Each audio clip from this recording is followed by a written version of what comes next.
Recently, Global Vintners asked their retailers a question, and I'm worried they've lost the plot. My name is Eric, I'm a ferment on premises operator in Nova Scotia. Recently, Global Vintners sent out a survey to their retailers, and on it was this question.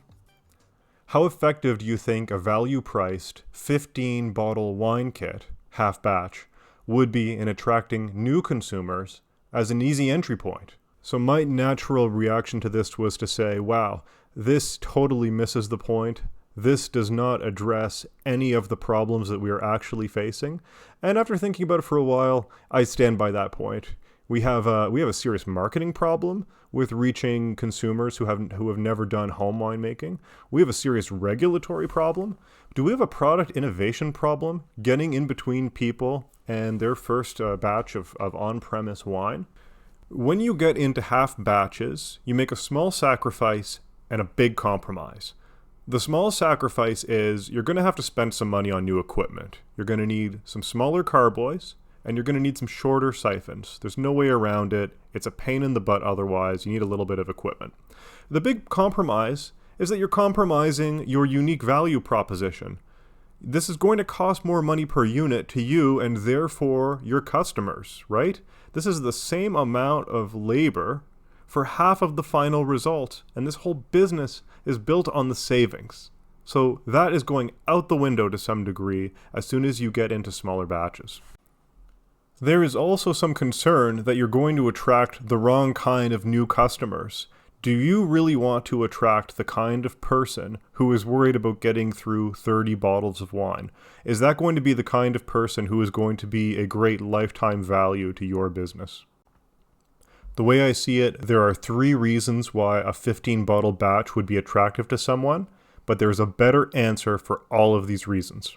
First is the objection to the lack of variety. That prospect may not be interested in 30 bottles of the same wine, but they might purchase 15 bottles of the same wine. To this I say, look into wine clubs, look into wine shares. Verify that this is legal in your area, but what a lot of people will do is just set it up so that there are 2 people on a batch, or more than 2 people on a batch, and split multiple batches that way. So rather than getting 30 bottles of Cabernet, maybe you get 15 Cabernet, 15 Sauvignon Blanc, now you've got some white and a red. Not only does this get you your 30-bottle purchase rather than just 15, it also makes it more of a social thing. You get a little bit of a network effect, and that can help it to grow by people getting their friends involved, or even if it's strangers and you're facilitating it, it's still good because you're attracting the right people, the people who will actually drink 30 bottles of wine in a reasonable amount of time. The second reason that a consumer might like a half batch to get started is that they want to take a smaller risk with you. They're not confident in you yet. They're not confident in the quality of the product. This is a smaller way to get started. But is this the best way for them to mitigate their risk? There are 2 things I do to help new prospects feel more comfortable about the risk. The first is that when I see that kind of hesitancy, I just explain our guarantee program. We're going to take care of them, right? And you can explain that in detail. Make sure you have a robust guarantee program and bring it up if you see them hesitate. Secondly, you should be able to demonstrate social proof. How many Google reviews do you have? How many reviews do you have on Facebook or product reviews on your website? If you've not done some intentional work yet to generate those, it's time to do that. Finally, some people just really like the idea of being able to craft a smaller first purchase in terms of dollar value in order to get the client. And there is some truth to this, right? We don't want to get the customer in order to make the sale. We want to get that first sale in order to get that client and start to take advantage of their lifetime value.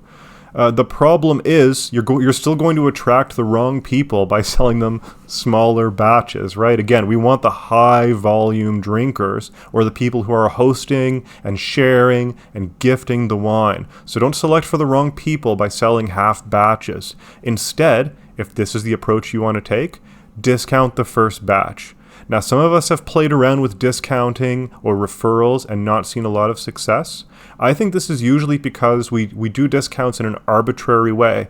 Maybe we take $20 or $30 off that first purchase. It's safe. It doesn't put us in the red off that first purchase.